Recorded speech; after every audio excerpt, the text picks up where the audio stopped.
할렐루야. 오늘 귀한 주일 주님께 주신 은혜의 말씀 로마서 5장 5절에서 8절의 말씀을 가지고 로마서 강의 36번째 시간 하나님의 깊은 사랑 안에 거하라 라는 제목을 가지고 오늘 함께 은혜를 나누도록 하겠습니다.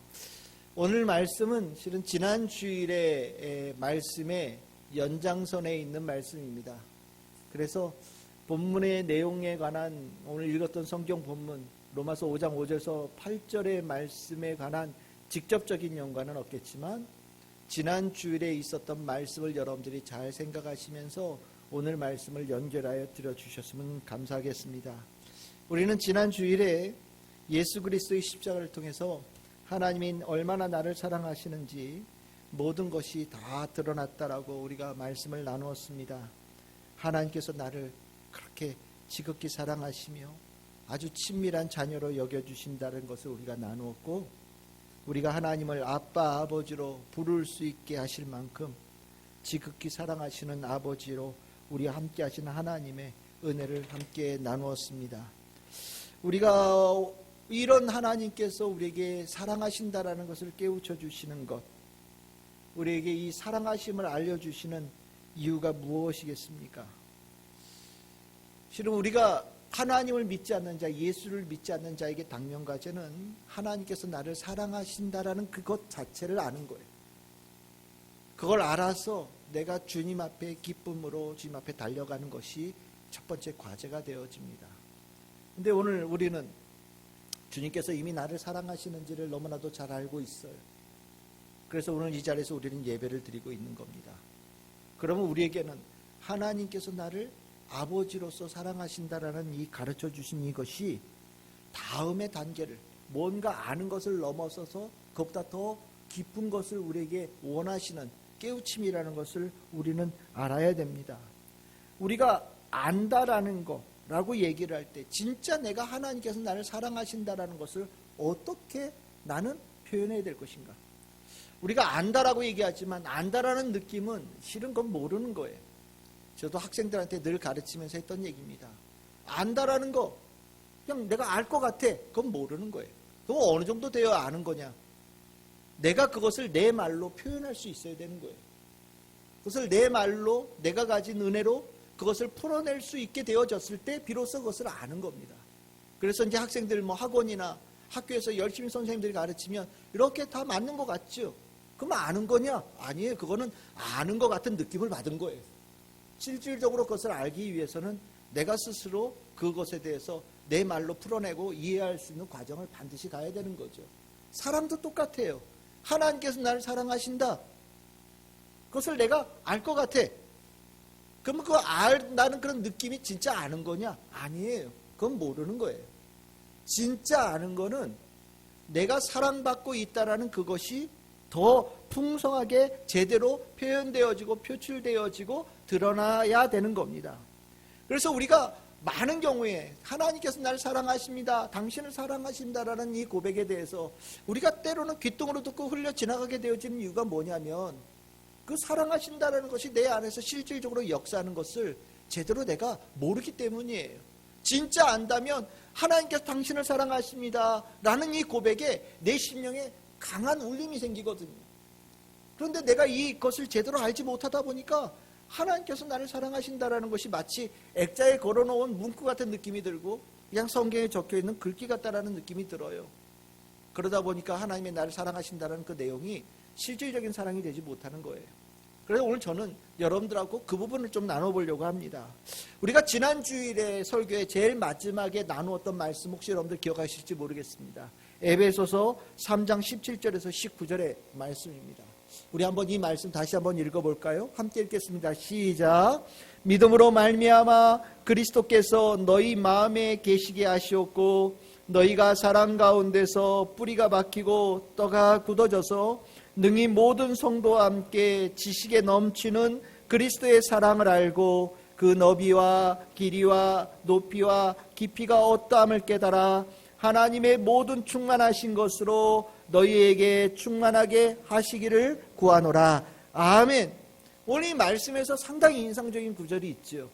하나님의 사랑에 대해서 안다. 그 가운데 있다. 뭐 이렇게 어디 느낌적으로 얘기하는 것뿐만 아니라 바울은 여기 한 가지 더 에베소 교회에게 성도들에게 요구해. 그게 뭡니까? 하나님의 사랑하심의 너비와 길이와 높이와 깊이를 깨달아. 그것이 어떠한지 깨달아 알았으면 좋겠다라고 얘기를 합니다. 굉장히 인상적인 표현이죠. 이 깨닫는다라는 게 뭐냐? 깨닫는다라는 것은요, 그냥 여러분들 그냥 한마디로 딱 생각하면 샅샅이 뒤져서 조사한다 이렇게 생각하시면 돼요. 그냥 이렇게 겉으로 어떤 뭐 들어가서 이렇게 한번 이렇게 삑 들어보고 아유 알았어 이게 아니라 정말 막 후레쉬 들고 막 현미경 들고 들어가서 막 하나하나 막 꼼꼼하게 다 뒤져보는 거예요. 그래서 하나하나 꼼꼼하게 다 뒤지고 분해하고 그것을 분석하고 자료를 축적해서 아 이거구나 라고 아는 것, 이거를 깨닫는다라고 표현하는 거거든요. 이 깨닫는 이 과정에서 바울은 이렇게 표현해요. 너비, 길이, 높이, 깊이를 다 측정해 볼 수 있어야 된다라고 얘기합니다. 우리가 하나님의 사랑하심에 대해서 그냥 하나님께 날 사랑하셔 라는 느낌으로 끝나서 안 된다라는 거예요. 아주 꼼꼼하게 철저하게 뒤지고 분석하고 그것을 누적시키고 그것이 무엇인지 실체를 알아가는 정말 성도에게 반드시 있어야 될 것들이 그런 하나님의 사랑에 대한 탐구의 그 모습이 있어야 된다라는 겁니다. 실 우리가 없는 게 바로 그거예요. 하나님께 당신을 사랑하십니다라고 얘기를 하면 맞아요. 그러고 끝나버려요. 근데 하나님의 사랑은요, 나를 사랑하시면요 굉장히 실질적인 거거든요. 굉장히 깊어요. 굉장히 풍성해요. 알아가면 알아갈수록 넘쳐나는 것이 하나님께서 나를 사랑하심의 그 세계예요. 그것을 알아야 비로소 내가 하나님께서 나를 사랑하신다라는 것을 알게 되는 겁니다. 그러니 깨닫게 되어지는 이것을 우리에게 요구하면서 그것에 대한 목적지가 어디냐, 그것을 깨달아가면 무엇을 하느냐, 이게 중요하게 되겠죠. 아까 읽었던 본문 에베소서 3장 19절을 봅시다. 여기에 어떤 단어가 나옵니까? 충만이라는 단어가 나와요. 충만. 이 충만, 채워지고 뭐 이런 거를 얘기하는 거죠. 그래서 우리는 보통 충만이라는 생각하면 저만 그런지 모르겠지만 제가 실은 이 말씀을 오늘 설교를 하면서 가장 결정적으로 이 말씀을 전해야 되겠다고 생각했던 이유가 바로 이거예요. 충만이 뭘까? 하나님의 사랑을 내가 깨달아서 충만해진다는 게 뭘까? 내 안에 하나님의 사랑이 얼마만큼 올라왔는지를 내가 알아가는 걸까? 처음에는 그렇게 생각을 했어요. 근데 잘 생각해 보니까 하나님의 너비, 길이, 높이, 깊이를 쭉 깨달아 알면 충만해진다라는 이것이 내 안에 채워지는 것이 아니라 그 사랑 안에 내가 있다라는 것을 깨닫게 되어질 거다라는 것을 얘기하는 거구나 라는 그런 묵상을 하게 됐어요. 그렇죠? 우린 충만하다 그러면 내 안이 이렇게 채워지는 것처럼 생각되어져요. 근데 충만한 그 그릇은요 하나님이에요. 그 그릇은 하나님이에요. 하나님의 사랑의 그릇이 있어요. 엄청나게 크단 말이죠. 너비, 길이, 높이, 깊이를 막 측정하면서 깨닫는 건 이거죠. 어마어마하구나 라는 것을 깨닫게 되어지는 거예요. 그러면서 한 단계 더 나아갈 때 무엇을 알게 되느냐? 내가 그 가운데 있는 거구나. 내가 그 한가운데 있는 거구나. 그 사랑으로 충만한 그곳에 내가 풍덩 빠져 있는 거구나 라는 것을 깨닫게 된다는 거죠. 여러분들 사랑으로, 이곳이 사랑으로 가득 차 있다고 칩시다. 물처럼 이곳에 사랑이 가득 차 있다 합시다. 여러분들 이 가운데 푹 빠졌어요. 그럼 여러분들 주변에 뭐가 있습니까? 오직 물밖에 없지요. 내가 만날 수 있는 거는 물밖에 없는 거예요. 똑같은 겁니다. 하나님의 너비, 길이, 높이, 깊이를 막 측정해 보면서 깨달아 알면서 깨닫게 되어지는 것은 뭐냐? 내 삶의 모든 것의 주변이 하나님의 사랑으로 꽉 차 있는 곳에 내가 살고 있다는 것을 깨닫게 된다는 거예요. 이건 놀라운 축복입니다. 여러분들의 삶에 하나님의 사랑이 없는 곳이 없어요. 믿으시기를 바랍니다. 하나님께서 여러분들의 삶의 모든 영역을 하나님의 사랑으로 완전히 채워놓으셨어요. 적어도 여러분들이 살아가는 주변을 하나님의 사랑은 보호막처럼 여러분을 두르고 계신다라는 거예요. 그것이 충만한 거예요. 내 안에 충만한 것이 아니라 하나님의 사랑으로 가득한 곳에 내가 들어가 있는 거예요. 이것을 아는 것이 바울이 그 하나님의 사랑을 깨달아 알라고 얘기했던 그 내용입니다. 이것을 알고 났더니 이 말씀이 이해가 됐어요. 요한복음 15장 9절입니다. 우리 같이 한번 읽어보겠습니다. 시작. 아버지께서 나를 사랑하신 것 같이 나도 너희를 사랑하였으니 나의 사랑 안에 거하라. 아멘. 이 말씀 이제 이해가 되십니까? 나의 말씀 안에 거하라. 이 거하라라는 게 무슨 소리일까요? 잠시 방문해라 이런 얘기일까요? 아니에요. 이 거하라는 얘기는요, 그 안에 살라는 겁니다. 아예 주소를 옮겨서 하나님의 사랑 안으로 집을 옮기라는 거예요. 하나님의 사랑이 이제부터 내가 살아갈 삶의 터전으로 되었으니 그곳에 들어가라는 겁니다. 맞아요. 거한다라는 건요, 그곳이 내 집이라는 거예요. 하나님의 사랑이 내 집이라는 거예요. 내 삶의 터전이라는 겁니다. 이 축복이 누구에게 주어졌느냐? 예수 그리스도를 믿어서 하나님으로부터 의롭다 함을 받은 자가 얻는 축복이라는 거예요. 우리는요, 집을 바꿨어요. 하나님께서 주시는 그 영원한 생명의 사랑의 터전이 내 집이 되어졌어요. 우리 TV에 보면 집 소개하는 프로그램들이 굉장히 많죠. 참 다들 잘 살아요. 아주 이쁘게 깔끔하게 널찍하게, 내가 사는 세계하고 좀 다른 것 같다는 느낌도 들고요. 뭔 집이 저렇게 좋아? 저는 개인적으로 그 프로그램 볼 때마다 이런 생각을 합니다. 저거는 카메라의 트릭이야. 요만한 거를 이만하게 보이는 렌즈를 달아가지고 아마 여기도 찍으면 어마어마한 공간으로 비춰지게끔, 아마 축구장만하게 비춰지게끔 아마 그림을 그려놓을 거예요. 그러니까 우리는 실은 늘 속고 사는 거예요. 근데 참 속으면서도 어리석은 게, 와, 너무 좋겠다, 막 부러움이 생기죠. 그리고 또 우리 집 이렇게 보면, 아이고, 그러고 나면 또 약간 마음도 안 좋고, 때로는 부끄럽기도 하고, 좌절도 생기고, 낙담도 되어지고, 이런 일들이 생기잖아요. 그런데요, 정말 여러분들은 진짜 멋있는 집에 사는 분들이에요. 어디에? 하나님의 사랑 안에, 사랑이라고 하는 집 안에 여러분들이 사는 거예요. 여러분들의 집이 거기라는 거예요. 얼마나 귀해요. 아무에게나 열어주는 거 아니에요. 하나님께서 믿는 자에게 특별하게 주신 선물이에요. 하나님께서 문을 열어놓고, 얘야, 이 안으로 들어와서 이제부터 살거라 라고 여러분들을 초청해 주셨다라는 거예요. 와, 엄청난 축복이지요.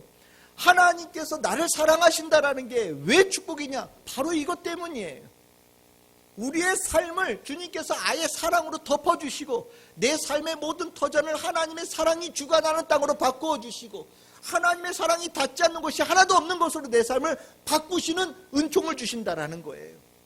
이걸 알아야 되는 겁니다. 하나님의 사랑이 저 멀리 있고 내가 그냥 책에서 보는 것으로 안다면 그건 하나님 사랑 모르는 거예요. 책에서 보는데 어떻게 하나님의 사랑의 너비와 길이와 높이와 깊이를 알 수 있겠어요? 하나님의 사랑은요, 실질적인 거예요. 입체적인 거예요. 3D예요. 실질적으로 공간이 있어요. 실질적으로 시간이 있어요. 그 안에 하나님께서 나를 집어넣어 주시는 거예요. 충만하게, 조금도 부족하지 않게. 그 사랑이 나를 감쌀 때, 그 사랑의 역사하심 속에 정말 우리는 완전히 이전과는 다른 삶을 살 수 있도록 주님께서 우리에게 만들어 주시는 겁니다. 축복이죠. 정말 우리가 하나님의 사랑 안에 내 집이 생겼다, 내가 하나님의 안에 살아갈 수 있는 삶의 터전을 받은 사람이다, 할렐루야가 절대로 저절로 나오는 거예요. 할렐루야 될 수밖에 없는 거죠. 하나님 감사합니다, 이런 고백이 나올 수밖에 없는 거예요. 그런데 우리가 이 문제가 실은 아직 안 되는 성도들이 너무 많은 거예요. 여러분들은 분명히 고백하실 수 있습니까? 여러분들의 삶은 하나님의 사랑 한가운데 있다는 것을 여러분들 분명히 아멘으로 고백할 수 있습니까? 여러분 믿으십니까? 정말로요? 여러분들의 삶의 모든 것에 하나님의 사랑이 있다는 걸 여러분들 알고 계십니까? 그런데 왜 불안해요? 왜 걱정해요? 왜 세상 사람들하고 똑같은 문제를 가지고 맨날 넘어지고, 믿음 가지고 있는 사람들이 왜 세상 사람들과 별로 다르지 않은 모습으로 살아가요? 다른 거 아니에요. 하나님의 사랑 안에, 하나님의 사랑의 능력이 주관하고 있는 한가운데 내가 살고 있다는 것을 제대로 누리지 못하기 때문이에요. 하나님께서 문 열어주시고 열쇠도 다 주셨는데 하나님의 그 사랑 한가운데로 안 들어가는 거예요. 그냥 잠시 들락날락하고 잠시 구경하고 나오고 그러고 달니 그치요? 세상 사람들하고 뭐가 다르겠어요?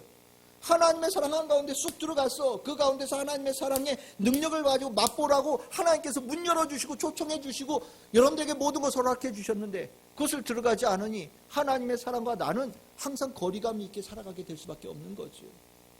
우리가 예수 그리스도를 믿으면서 의롭다함을 받았을 때 여러분들은 완전히 주소지가 그 즉시 옮겨진 거예요. 내 집은 하나님의 사랑에 충만한 그곳이에요. 그런데 들어가지 않아요. 그럼 이걸 뭐라고 그럽니까? 가출한 거죠. 집에 안 들어갔으니 가출한 거고요. 있어야 될 곳에 있지 않은 것이니 떠돌이가 되는 겁니다. 세상 한가운데서 여전히 하나님의 사람이 제대로 된 축복을 누리지 못하고 영 돌아다니는 것이 되는 거예요. 정말 이 문제는요 심각한 문제가 됩니다. 지난주 이 설교하고 난 다음에 여러 양육을 하면서 이런저런 얘기를 할 때 이 얘기가 계속 나왔어요. 목사님, 이 얘기가 그 하나님께서 날 사랑하신다는 얘기가 맞는데 아는데 알겠는데 잘 안 돼요. 그게 내 삶에 실질적으로 적용이 잘 안 돼요. 왜 그럴까요? 뭐가 문제가 있을까요? 이 문제를 계속해서 거의 똑같은 분 똑같이 질문을 하시더라고요. 그러면서 오늘 설교를 실은 준비하게 된 거예요. 이 문제를 어떻게 하면 좋을까? 이 귀한 축복이 있는데 하나님의 사랑 안에 내 주소지의 삶의 터전이 완전히 옮겨졌는데 왜 안 들어가고 있을까? 다른 말로 표현하면 어떻게 하면 그 하나님의 사랑의 터전 안으로 내가 쑥 들어갈 수 있을까? 들어가게 하기 위해서 우리에게 필요한 것이 무엇이 있을까? 이 문제를 고민하게 됐어요. 그러면서 오늘 여러분들에게 그것에 대한 제 나름대로의 답을 찾은 것들을 은혜를 좀 나누려고 그래요. 뭐 여러 가지도 아니고 딱 3가지인데 아마 이 3가지의 이야기 중에 여러분들 안에 이것을 제대로 누리지 못하고 있는 분들이 있다면 분명히 한 가지는 해결책이 될 수 있을 거라는 생각을 가지고 자그마한 기대를 가지고 오늘 여러분들하고 은혜를 나누려고 합니다. 어떻게 하면 하나님의 사랑 안에 그 열린 문으로 들어갈 수 있을 것인가? 첫 번째는요, 하나님의 충만한 사랑 안에 살아가겠다라는 선택과 결단이 필요해요. 선택과 결단. 내가 앞으로 살아갈 공간, 내가 앞으로 살아갈 시간, 내가 살아갈 앞으로의 삶의 모든 터전을 하나님의 사랑, 그리스도 사랑으로 하겠다라는 선택과 결단이 반드시 필요합니다. 실은 이 선택과 결단, 우리는 선택, 결정, 장애를 좀 가지고 있어요. 그래서 잘 결정을 못해요. 여러분들은 어떨지 모르겠지만 저는 잘 못해요. 뭐 하나 하려면 정말 수도 없이 고민을 해야 돼요. 조사를 하고 내가 확신이 되어야 갈 수 있어요. 그러니까 그 전에는 정말 머리카락이 남아나지 않을 정도로 고민해야 됩니다. 근데 저만 그렇지 않을 거라는 생각이 들어요. 요즘에 여러분들 다 그럴 거예요. 왜 그러냐? 점점 선택지가 너무 많아요. 고민해야 될 종류들이 너무 많아서 실은 정보의 홍수 속에서 우리는 점점 선택과 결정을 제대로 내리지를 못하고 있어요. 때로는 내가 결정하지 않고 다른 사람들, 많은 사람들이 결정한 것에 그냥 우르르 쫓아가는 것으로 그냥 선택과 결정을 택하는 경우들도 있습니다. 그런데 신앙은요, 많은 사람들이 결정하는, 선택하는 것이 아니에요. 구원은 넓은 문입니까? 좁은 문입니까? 좁은 문이에요. 많은 사람들을 쫓아가면 절대로 하나님을 따라가고 예수 그리스도를 믿는 길을 따라갈 수가 없어요. 다른 말로 표현하면 선택과 결정의 장애를 가지고서는요, 그 모습이 계속해서 남아있다면, 그 문제를 해결하지 않으면 하나님의 사랑 안에 절대로 들어가지 못한다는 겁니다. 다른 것들은 하나님께서 다 해주실 수 있어요. 그런데 선택과 결정은 내 몫이에요. 선택과 결정이 내가 선택했을 때, 내가 하겠다라고 결정했을 때, 내 마음속에 확실하게 주님을 따르겠다고 결단을 내렸을 때, 그 다음에 성령께서 역사해 주셔요. 그 선택과 결정마저도 하나님께 맡긴다면 그거는요, 선택하지 않겠다라는 것과 똑같은 겁니다. 이 문제를 어떻게 할 수 있느냐? 여러분들 여호수아를 보면 알아요. 여러분들 여호수아가 어떤 인물입니까? 하나님께서 아브라함에게 약속하신 그 땅을 실질적으로 정복한 사람이에요. 이스라엘 백성들 다 이끌고 그 땅을 정복했어요. 그 땅을 정복하기까지 너무 많은 시간이 걸렸는데 그럼에도 불구하고 하나님께서는 그 축복을 주셨죠. 이스라엘 백성들은 꿈에 그렸던 그 땅을 얻는, 이제까지 땅 한 번도 가진 적이 없는 자들이 땅을 가진 자가 된 거예요. 그러면 다 된 것 같죠? 아니에요. 여호수아서 제일 마지막 장, 땅을 다 점령했어요. 세겜의 이스라엘 백성들이 다 모였습니다. 그 모인 자리에서 여호수아가 딱 얘기합니다. 이제 하나님께서 주셨으니까 그냥 그렇게 잘 살면 돼요 라고 얘기하지 않아요. 뭐라고 얘기하느냐? 여러분들 여호수아서 24장 15절이요. 여기 뭐라고 얘기합니까? 뭘 할지 오늘 이 자리에서 너희들 선택해야 된다. 이 자리에서 너희들 땅을 다 점령한 다음에 얘기하는 거예요. 모든 것을 다 얻은 다음에 얘기하는 거예요. 오늘 이 자리에서 너희들 선택해야 된다. 누구를 따를지, 누구를 섬길지, 누구를 믿을지, 어떤 삶을 살아갈지 결정해야 된다. 선택해야 된다. 그러면서 여호수아는요 이렇게 얘기합니다. 나는, 그리고 내 집은 여호와를 섬기겠다. 난 그걸 선택한다 라고 얘기합니다. 그리고 너희들 어떡할래? 라고 이스라엘 백성들에게 물어요. 여기 섬긴다라는 게 뭡니까? 우리 섬긴다라는 게 히브리어로 아바드라고 하는데 이거 일하고 시중 들고 봉사하고 뭐 이런 거예요. 누구한테요? 주님한테. 주님과 함께 일하고 주님을 섬기고 주님께 봉사하고 주님의 일을 위해서 일하는 자가 되어지겠다라는 거예요. 무슨 소리입니까? 그 주인과 함께 살겠다라는 거거든요. 주인집에 함께 살겠다라는 거예요. 그 주인집에 영원히 함께하는 자로 살겠다라는 결단이에요. 나는 하나님을 섬기겠습니다라는 것은요, 나는 하나님 안에 살겠습니다. 하나님 안으로 주소지를 옮기겠습니다. 하나님의 사랑 안으로 내 삶의 터전을 완전히 옮겨서 하나님을 따르겠다라는 결정이에요.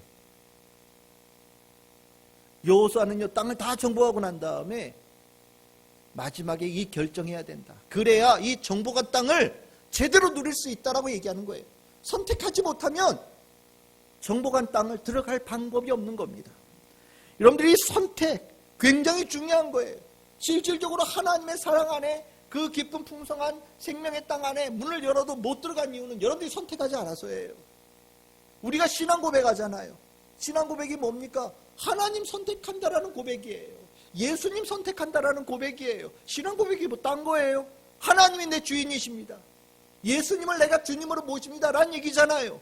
선택한 거예요. 근데 신앙 고백했는데 그 신앙 고백이 가짜였던 거죠. 아니면 덜 된 거든지. 자기 입으로 해놓고서 실질적으로 하나님 안에 살아가는 것을 선택하지 않아요. 그러니까 하나님의 사랑을 못 느끼겠대요. 이런 소리 하는 거예요. 선택하십시오. 선택 못하면 죽었다 깨어나도 못 들어가요. 선택장애는요 세상 사람들 안에서 하십시오.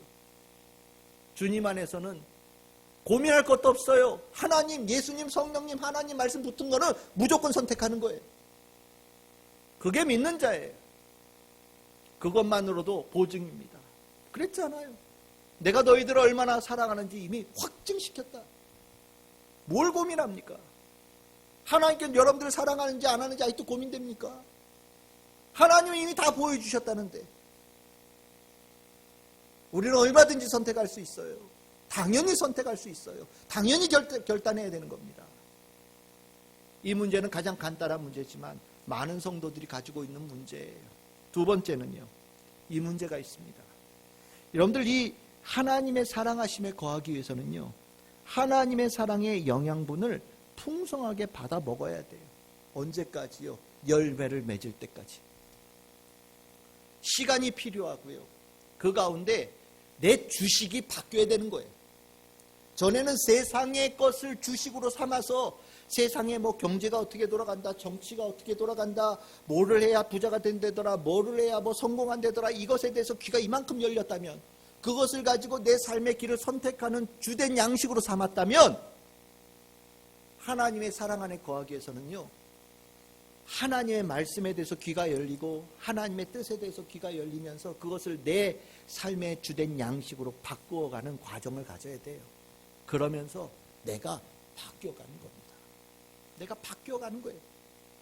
여러분들 이 아까 읽었던 요한복음 15장 9절 내 안에 내 사랑 안에 거하라라고 한 예수님의 말씀, 이 말씀이 어떤 맥락 안에서 나왔느냐? 이 말씀에 대한 맥락은 여러분들이 너무나 잘 아는 포도나무와 가지에 관한 예수 그리스도의 비유 가운데 나온 말씀이에요. 포도나무 가지에 관한 비유에서. 여러분들 근데 포도나무와 가지, 요한복음 15장 1절 3절에 나온 말씀입니다. 나는 포도나무다, 내 아버지는 농부다, 뭐 너희들은 가지다, 뭐 이런 얘기 하시면서 쭉 하신 말씀 속에 나오는 건데, 여러분들 참 이상하죠? 포도나무하고 가지가 달라요. 포도나무가 가지지 뭘. 가지도 포도나무지. 그렇지 않아요? 우리 집에 전에 포도 농사 졌었거든요. 조그만하게. 아버지가. 시골 땅에. 포도나무 원 가지가 그렇게 굵지 않아요. 이게 뭐만 요만하려나? 가지도 비슷해요. 가지인지 뭐 나무인지 구분 잘 안 가는 게 포도나무더라고요. 그런데 오늘 예수님 비유는요, 굳이 포도나무하고 가지를 구분했어요. 그럼 여러분들 머릿속으로 기억하셔야 돼요. 아, 포도나무하고 가지가 다른 건가? 그럼 가지가 뭘까? 이렇게 생각합시다. 접붙인 가지다. 참 포도나무가 있고 들 포도나무가 있는데, 참 포도나무는 하나님이고 예수님이고요. 우리는 들 포도나무 가지예요. 들 포도나무 가지예요. 그래서 포도인 건 비슷한데 종류가 달라요. 원래 그 뿌리에서 나온 가지가 아닌 거예요. 그러니까 우리는 접붙여지는 가지예요. 이걸 이해해야 되는 거예요. 그래야 포도나무와 가지가 다르다라는 걸 얘기하는 거예요. 여러분들 접붙여질 때, 여러분들 접붙여 보셨어요? 시골 가면 접붙이는 거 많이 하죠. 이렇게 원가지에다 이렇게 흠집을 내서 그 사이에다가 그 가지를 이렇게 꼽습니다. 그리고 떨어지지 말라고 끈 같은 거로 땡땡 묶어요. 그렇죠? 깨끗하게 단면을 닦아가지고 이렇게 붙여요. 그래서 그걸 꼭 꼬맵니다. 얼마나 노력해야 되는지 모르죠. 거기 벌레가 들어가도 안 되고 나쁜 것 들어가도 안 되고, 실은 접붙여진 나무에는 실은 열심히 노력을 기울이고 잘 섬세하게 돌봐야 되는 거예요. 여러분들, 우리가 원래 언제부터 하나님의 사람이었어요? 우리가 언제부터 구원받았습니까? 예수 믿는 그 다음에 되어진 일이에요. 그 전에는요, 우리 로마서에 다뤘잖아요. 임박한 하나님의 진노 앞에 살았던 사람이 우리예요. 죄로 똘똘똘 뭉쳐서요, 이 안에 아주 못된 것들이 가득했던 것들이 우리거든요. 이걸 바울은 뭐라고 표현했냐? 옛사람이다 이렇게 표현합니다. 옛사람. 그러고 나서 우리에게 표현할 때 새 사람을 입어라 이렇게 표현하죠. 옛사람이었어요. 옛사람이 새 사람이 되는데 순식간에 바뀝니까? 순식간에 안 바뀌어요. 접붙여지는 과정에서 이 원나무가 그 양분을 내가 충분하게 빨아들여서 그것이 진짜 참포도 열매를 맺는 그 과정을 거쳐야 되는 거예요. 실은 우리가 하나님 안에 사랑 안에 거한다라는 거, 이제까지 세상의 기준을 가지고 살았거든요. 세상에서 가르쳐주는 것을 가지고 삶을 살았던 사람이에요. 그런데 이제는 하나님의 말씀, 하나님의 사랑을 기준을 가지고 사는 사람으로 바뀌어지는 거예요. 이게 간단하게 됩니까? 간단하게 안 되는 거예요. 시간이 필요하고요. 마치 내 안에 피를 바꾸는 것처럼 있던 피를 다 뽑아내고 하나님께 주신 새로운 피로 내 안을 바꿔야 되는 거예요. 그 과정을 갖기 위해서는 시간이 필요하고 하나님께서 주시는 그 영양분을 충분하게 먹어야 되는 겁니다. 뿌리로부터 올라오는 그 양분을 내가 먹어서 열매를, 원래 포도나무 그 참포도 열매가 맺혀지는 그 과정까지 가야 되는 거예요. 우리가 이게 참 잘 안 되는 거죠. 요한복음 15장 5절에 예수님께서 이런 말씀을 하십니다. 나를 떠나서는 아무것도 안 된다 너희들. 그렇죠. 접붙여졌으니까 열심히 붙어 있어야 된다라는 거예요. 떨어지면 안 된다라는 거예요. 떨어지는 순간 꽝이에요. 떨어지는 순간 끝이에요. 접붙여졌으니까요. 이게 완전히 하나가 될 때까지 우리는 시간이 필요하다라는 거예요. 그래서 이 접붙여진 너희들아, 내 안에 붙어있기 위해서 너희들 최선을 다해야 된다 이런 얘기를 하는 거예요. 너희들의 최고의 목표가 나하고 딱 붙어있는 거다. 예수 이름 아니면 너희들 불가능하다라고 얘기를 하시고요. 여기에 15장 10절에서 11절 이런 말씀을 하십니다. 내가 아버지의 계명을 지켜 그 사랑 안에 거하는 것 같이 너희도 내 계명을 지켜야 된다라고 얘기합니다. 붙어있다는 게 뭐냐? 하나님 말씀 먹고 예수 그리스도 말씀 먹고 그 안에서 내가 계속해서 성장되어지는 과정을 가져야 된다는 거예요. 이것은요, 언제까지 해야 되느냐? 여러분들 안에 사랑의 열매가 완전하게 맺혀질 수 있는 사람이 될 때까지. 하나님의 성품과 예수 그리스도의 성품으로 완전히 동화되어져서 주께서 기뻐하시는 삶이 여러분들의 삶에 날마다 열려지는 그때까지 계속해서 여러분들은 풍성하게 계속해서 하나님의 말씀을 더 열심히 먹어야 된다는 거예요. 더 많이, 더 깊이, 더 간절하게 하나님의 말씀을 양식을 구해야 되는 것이 하나님의 사랑 안에 거하는 삶이 지속되어지는 과정이 꼭 필요한 모습이라는 겁니다. 이걸 안 해요. 노력했어요. 그렇죠, 노력했죠. 근데 노력이요, 더 해야 돼. 시간 많이 지났는데 더 지나야 돼요. 얼마만큼이요? 풍성하게 하나님의 말씀 다 먹어서 하나님의 말씀 안에 내가 완전히 충만하게 거하게 될 때까지, 하나님의 말씀이 내 삶의 모든 것을 채워질 때까지 여러분들 하나님의 사랑 안에 거하기 위해서 그 노력 가져가야 되는 거예요. 하나님 말씀 없이, 예수 그리스도의 말씀 없이 하나님 사랑으로 살아가는 삶이 되느냐? 불가능하죠.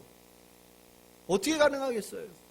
사랑으로 세상을 살 수 있어요? 에이, 거짓말.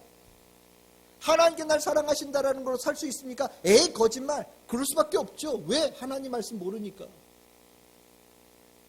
근데 그거 모르면 헛짓이에요. 하나님 말씀의 충만함에 거하지 않아서 내가 하나님께서 원하신 열매를 맺는 자가 될 수 있는 정도에 가지 않으면 하나님 안의 사랑에 거해서 살아가는 거 불가능한 얘기예요. 그러니까 여러분들 하나님 말씀 먹는 거 소홀히 하지 마십시오. 하나님 말씀을 듣고 지키는 거 소홀히 하지 마셔요. 성도는요, 날마다 먹는 거예요. 날마다 간절하게 정말 한 모금이라도 더 먹기 위해서 하나님 매달리고 아버지 매달리는 것이 성도예요. 그 과정에서 우리 안에 열매가 맺어지는 거예요. 하나님의 사랑은 참 놀라운 역사가 일어나거든요. 하나님의 사랑이 모든 걸 바꿨잖아요. 하나님의 사랑하심에 이 창조가 이루어지고, 하나님의 사랑하심에 구원이 이루어지고, 하나님의 사랑하심에 모든 것들이 이루어지는 거예요. 하나님의 사랑 우습게 보면 안 됩니다. 하나님의 사랑 우습게 본다는 얘기는 하나님의 사랑을 우리에게 제대로 가르쳐주는 하나님의 말씀을 아직 덜 먹었다라는 얘기예요. 그래서 저는 여러분들에게 부탁드려요. 하나님께 주신 영적 양식을 먹으십시오. 그걸 주식으로 삼아서 먹으십시오. 많이 먹으십시오. 간절히 구하시기를 바랍니다. 그래서 여러분들 안에 주님의 사랑의 양분이 가득 채워져서 무럭무럭 자라나는 우리 성도들 되기를 소망합니다. 세 번째입니다.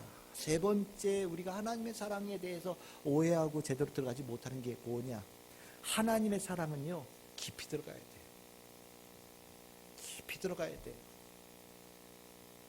우리가 하나님의 사랑에 거할 때 얼만큼 들어가야 돼요? 라고 얘기할 때 깊이 들어가는 것이 돼요. 깊이 들어가야 진짜 하나님의 사랑의 능력을 알아요. 하나님은요, 잠깐 맛보고 지나가는 거 원하지 않으셔요. 하나님은 우리를 깊은 곳으로 이끌어가기를 원하시고, 그 깊은 곳으로 이끌어가서 우리가 그 깊은 곳에 이르렀을 때 비로소 사랑의 능력의 참된 권세를 알게 되어져요. 여러분들 깊은 곳이 뭐예요? 아까 말씀드렸잖아요. 충만한 곳에 내가 한가운데 쑥 들어가는 거예요. 내 머리부터 발끝까지 하나님의 사랑이 닿지 않는 곳이 하나도 없는 곳이 깊은 곳이에요. 내 가정, 내 직장, 내 살아가는 모든 터전, 내 학교, 모든 것들이 하나님의 사랑으로 완전히 뒤덮여 있는 것까지 가는 것이 깊은 곳이에요. 만약에 여러분들 하나님의 사랑에 들어가면서 오른손을 이렇게 내밀어서 이게 안 닿았다, 아직 덜 들어간 거예요. 교회는 내가 깊이 들어왔는데 우리 가정은 문까지만 들어오고 나머지는 안 들어왔어요. 아직 깊은 세계 안 들어간 거예요. 하나님의 사랑의 깊은 세계는 삶의 모든 영역이 하나님의 사랑으로 완전히 덮인 것을 얘기하는 거예요. 그리고 나면요, 와우, 하나님의 사랑의 능력이 대단하구나 라는 것을 깨닫게 되어집니다. 하나님은 우리가 그걸 알기를 원하셔요. 그래서 우리로 하여금 조금 더 깊이, 좀 더 kita 들어오거나 가르쳐 주시고, 성령님은 우리로 하여금 손을 붙잡고 하나님의 사랑에 조금 더 깊은 곳으로 우리를 데리고 들어가시는 거예요. 하나님의 사랑 안에 들어가게 되어지면 어떤 역사가 일어나느냐? 두려움이라는 게 사라져요. 하나님의 사랑 안에 완전히 깊은 곳에 들어가면 세상이 주는 두려움에서 완전히 벗어납니다. 여러분들 두려움, 많은 두려움이 실체가 없는 두려움이거든요. 그냥 미래에 있을 어떤 것에 대한 막연한 근심이에요. 걱정. 뭔가 근심이 생기고 뭔가 있을 것 같아. 잘못될 것 같다는 생각이 내 안에 들어요. 왜? 세상은 그러니까. 뭔가 내가 건강 때문에 문제가 생기고, 뭔가 돈 때문에 문제가 생기고, 가족 간에 뭐가 문제가 생기고, 내가 언젠가는 누구로부터 버림받을 것 같고, 내가 언젠가는 헤어질 것 같고, 막 이런 생각들이 머리를 막 뒤집어놔요. 그러면서 내 안에 두려움이 완전히 채워져 갑니다. 왜 그런 일이 벌어지냐? 하나님의 사랑의 깊은 세계의 능력을 아직 체험하지 못했기 때문이에요. 하나님의 사랑 안에는요, 사랑 안에 불가능한 것이 없어요. 하나님의 사랑 안에서 못할 것이 없어요. 그래서 하나님의 사랑 안에 쑥 들어가는 자는요, 평안해요. 평안해요. 두려움이라고 하는 거는 개나 줘버려, 이렇게 되는 거예요. 나는 걱정이라는 거는 걔한테 벌써 줬어요 라고 얘기하는 거예요. 하나님의 사랑 안에 깊이 들어오면 십자가 앞에서도 두려워하지 않아요. 스데반 집사가 돌로 맞아 죽기 전에 어떻게 이렇게 평안할 수 있었을까요? 하나님의 사랑 안에 완전히 들어있었기 때문이에요. 수많은 크리스찬들이 박해를 받으면서도 어떻게 평안할 수 있었냐? 하나님의 사랑 안에 그들이 완전히 들어갔기 때문이에요. 하나님의 사랑 안에 완전히 들어가면 세상이 감당할 수 없는 능력의 사람이 되어지는 거예요. 하나님은 우리에게 그것을 알려주고 싶으신 겁니다. 그래서 깊이 들어오라고 얘기를 하셔요. 하나님의 사랑 안에 거할 때 두려움이 떠나간다는 걸 어떻게 할 수 있냐? 요한 1서 4장 17절에 18절. 우리 이 말씀 같이 한번 읽어봅시다. 시작. 이로써 사랑이 우리에게 온전히 이루어진 것은 우리로 심판날에 담대함을 가지게 하려 함이니 주께서 그러하심과 같이 우리도 이 세상에서 그러하니라. 사랑 안에 두려움이 없고 온전한 사랑이 두려움을 내쫓나니 두려움에는 형벌이 있음이라. 두려워하는 자는 사랑 안에서 온전히 이루지 못하였느니라. 아멘. 분명히 얘기하시죠. 두려워하는 자, 너희들 두려워하냐? 사랑 안에 온전히 거하지 못한 거다. 왜 주님께서 우리에게 사랑의 깊은 곳으로 들어가라고 요청하시냐? 우리를 두려움으로부터 벗어나게 하시려고 하는 거다. 심지어 가장 두려운 심판날에도 주님의 사랑 안에 있는 사람들은 두려워하지 않는다라고 요한 사도는 분명히 얘기를 합니다. 이게 우리가 누려야 될 하나님의 사랑의 축복이에요. 성도가 가지고 있는 믿음의 능력이 바로 이겁니다. 하나님의 사랑하심보다 더 큰 능력이 없어요. 가져가 보셔요. 하나님의 사랑보다 더 큰 것이 있다면 여러분들 가져와 보셔요. 세상의 권력이 세 보입니까? 하나님의 사랑 앞에서 아무것도 아니에요. 세상에서 제일 부자가 대단해 보입니까? 하나님의 사랑 앞에서는 아무것도 아니에요. 바울은요, 이 하나님에 대한 사랑을 이렇게 강조를 합니다. 로마서 8장 35절, 39절입니다. 우리가 앞으로 나눌 말씀이에요. 로마서 먼저 8장 35절, 우리 큰 목소리로 한번 읽겠습니다. 시작. 누가 우리를 그리스도의 사랑에서 끊으리요? 환난이나 곤고나 박해나 기근이나 적신이나 위험이나 칼이랴? 아니다 라고 얘기하는 거예요. 아무도 우리를 하나님의 사랑에서 끊을 수 없다. 하나님의 사랑은 그렇게 대단한 힘을 가지고 있다. 그 사랑이 나를 향한다, 우리를 향한다라고 얘기합니다. 로마서 8장 39절입니다. 같이 읽겠습니다. 시작. 높음이나 기쁨이나 다른 어떤 피조물이라도 우리를 우리 주 그리스도 예수 안에 있는 하나님의 사랑에서 끊을 수 없으리라. 아멘. 아멘. 진짜 아멘. 그 어떤 것도 하나님의 사랑에서 우리를 끊을 수 없어요. 하나님의 사랑이 보호받는 것, 하나님의 충만한 사랑 안에 거하는 자는요, 그 어떤 것도 해할 수 없는 거예요. 이게 우리가 가지고 있는 축복이에요. 사랑의 축복이라는 겁니다. 이걸 알아야 돼요. 여러분들 두려우셔요? 사랑을 몰라서 그래요. 여러분들 걱정되셔요? 사랑을 몰라서 그래요. 사람의 사랑이 아니라 하나님의 사랑이요. 그래서 우리는요, 정말 구해야 될 것은 무엇이냐? 나 하나님의 사랑에 더 깊은 곳에 들어가기를 원해요. 이걸 구하면 되는 거예요. 그건 다 되는 거예요. 하나님, 내가 돈을 더 가졌으면 좋겠어요. 내가 저 사람이 나를 사랑했으면 좋겠어요. 내가 많은 사람들이 날 좋아해 줬으면 좋겠어요. 다 쓸모없어요. 한 가지 구하신다면 나는 하나님의 더 깊은 사랑 안에 들어가기를 원합니다. 이거 하나면 되는 거예요. 그거 하나면 되는 거예요.